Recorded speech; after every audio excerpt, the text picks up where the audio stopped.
Hello everybody and welcome to the final episode of I Remember. I wanted to take this opportunity to thank all my viewers and subscribers for checking out the I Remember series all the way from the first episode from the NES to the last one, which is the Super Nintendo Entertainment System.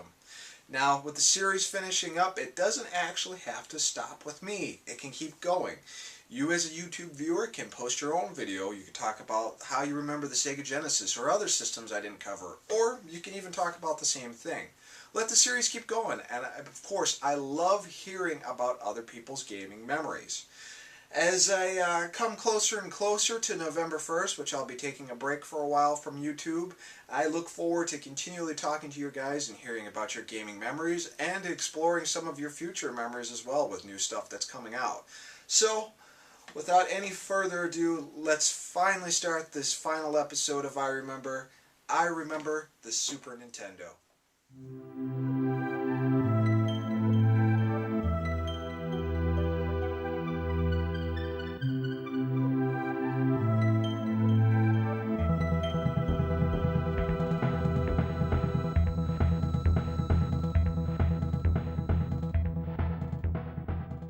So obviously the Super Nintendo is my favorite video game system.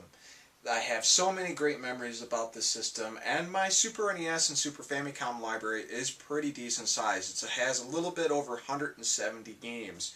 So I got a pretty vast library that I've collected over the years of games I just really enjoy. All sorts of different genres, from sports to RPG to fighting games to action adventure games to puzzle games. There was so much for this system, and me and my little brother have so many great memories that involve this actual system here. And the first time I ever saw the Super NES in action, it wasn't in a video, it wasn't in a commercial, it wasn't even in Nintendo Power.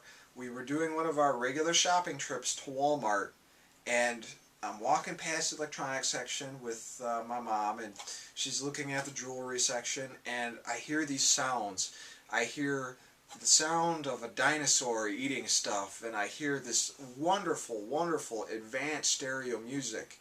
And I look over into the electronics aisle, and there in a demo kiosk, the Super Nintendo demo kiosk with the Super Nintendo bar on the top, the TV, and then the system, was a game called Super Mario World.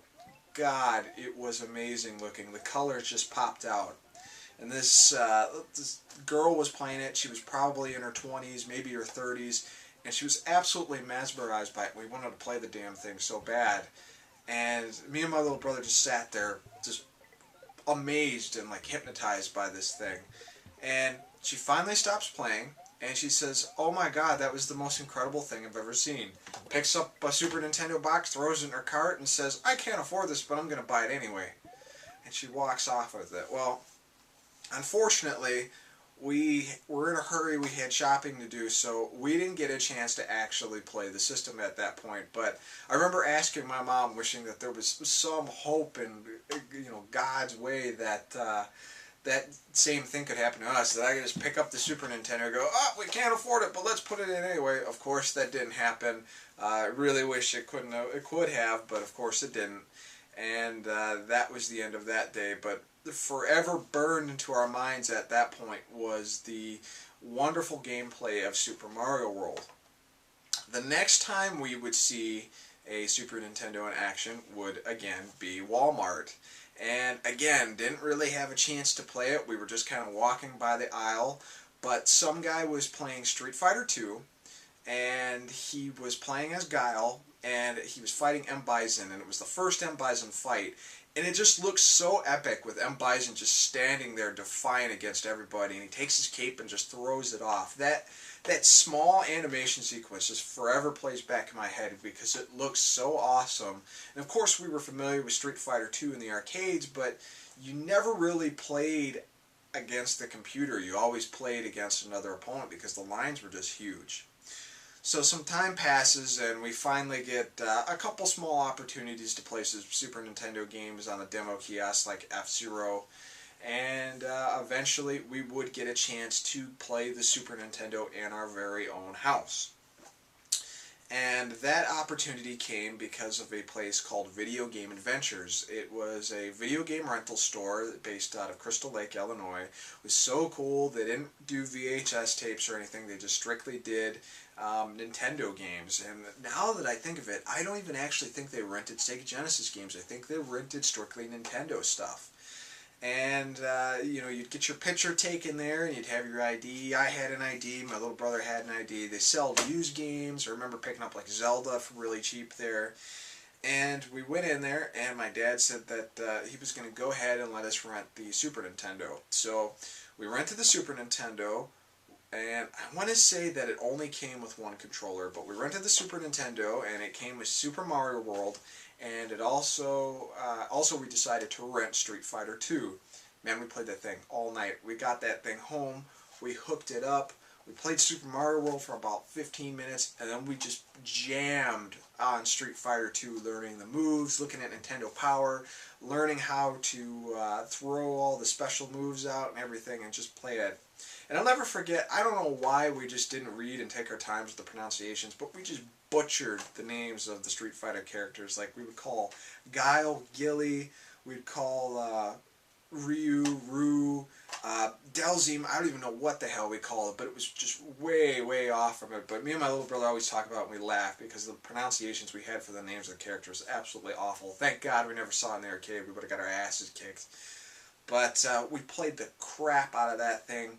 I think I was still homeschooled at the time, but I went to bed, you know, and went down as soon as everyone was asleep to play some more Street Fighter 2. The thing was just so incredible. Had so much fun with it. So, some time passes. Of course, you know, we have to take the system back, which kind of sucked. But March and April was rolling around of that year, and my little brother and I have our birthdays kind of a few weeks after each other. His birthday is March 23rd, and my birthday is April 7th. So after playing that system, we pretty much decided, let's join forces, let's tell Mom and Dad that we want a Super Nintendo Entertainment System. Well, we got our wish. We were able to get a Super Nintendo. I remember driving to Walmart. We went to Walmart.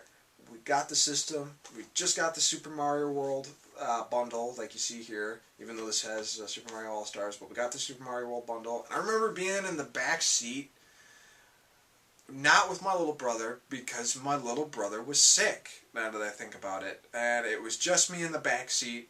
And hell, it could have been like a makeout session if you thought about it, you know, in the back seat of a car with a girl, but instead it was my Super Nintendo system. I remember just, you know, sitting back there and kind of fondling the box and being like, oh my God, I can't believe we have this. But my brother, I'm almost positive, was at home just really, really, really sick. And we got it home, started playing Super Mario World, and we had it beaten the next day. I'm talking the Star World was beaten and everything. And, you know, my little brother played through that. We rented Street Fighter 2. We beat the crap out of that thing, and we started going through some really great games. And the Super Nintendo just had such a lifespan to it with so many great games. One major game that I really, really enjoyed, and my little brother enjoyed, was Star Fox. And Star Fox actually had its own competition at Walmart. It was called Super Star Fox Weekend. I think it was at a whole bunch of different stores, but I remember Walmart kind of being the key store. Star Fox for me was awesome because it was a 3D shooter, it was different looking, and I really liked the animal theme to it. This is still one of my absolute favorite Super NES games to this day. And we went to Walmart to do this competition, and I had some practice with the game, obviously renting it, and I was absolutely determined that I was going to win this competition. I was going to go to the finals. I was going to get the Star Fox jacket. I was going to get the Star Fox pin. We get there Saturday morning, and I play through it, and I thought I did pretty good. And of course, my little brother beats my ass, mops the floor with me on this game. I was so embarrassed. Either of us didn't do good enough to even get a jacket or do the semifinals or finals, but we did get our pins, which is pretty cool, but so much fun. And that Super Star Fox Weekend competition eventually went in the Super Power Supplies catalog and has become very rare. It's very sought after. But that was a lot of fun. Blockbuster had a competition later on too called the Blockbuster World Video Game Championships, where it had like Donkey Kong Country, NBA Jam, and Judge Dredd in the cartridge. And again, I was gonna beat that thing and go to the finals. Little brother kicked my ass again. So those are always good times with that. But the Super NES had so many great attachments with it. It had the Mario Paint that you could use with the mouse. It had the Super Scope, which was just freaking gigantic. I have one now and it doesn't seem as heavy as it was. But so many great games for it. So many good memories with it. I remember for people coming over, jamming on Street Fighter 2, the controversy with Mortal Kombat. So much great stuff. So much great stuff. It's, just one of my favorite systems. So now is the part where we talk about some of the games, some of my favorite games, and I literally say some of my favorite games because almost every game I have in collection is one of my favorite games. So if I don't talk about a game, that doesn't mean I didn't play it or didn't like it. I just could only find so many games that I could talk of at the moment. Otherwise, this video would have like 15 parts to it. So let's talk first about the RPGs that the Super Nintendo had to it. So many great RPGs, and this is just some of the main ones. Final Fantasy III. This was known as Final Fantasy VI in Japan. Final Fantasy III we rented from the video store and was absolutely phenomenal. I'll never ever forget that beginning cutscene where you're walking through the snowy Icelands in order to get to the town, which I believe was Narshi, I believe the name of the town was. Very, very cool. Engaging gameplay, great storyline, great graphics. Played this thing for hours. Only you can get so much out of a rental with this thing. I begged my parents for them to get me this for my birthday. They looked at about 6 or 7 stores and were finally able to find it at a Toys R Us 2 hours away. I think they paid like $70 for it. My parents really rocked when it came to getting games, but loved Final Fantasy III. Loved the ending. One of those games that I recorded the music to, especially the ending theme. So awesome. Final Fantasy II, otherwise known as Final Fantasy IV, another great RPG. Didn't like it as much as Final Fantasy III, and honestly didn't beat it till a couple years ago, but still a good game nonetheless. It really wasn't available that much by the time I wanted to check it out. Oh man. Earthbound. Earthbound was so quirky, so different, but yet so cool. I can't tell you how many times I rented this and how big the promotional thing was for Nintendo. They sent you out scratch and sniff cards for this thing through Nintendo Power. The strategy guide was huge. The thing came in a box about half the size of the Super Nintendo card.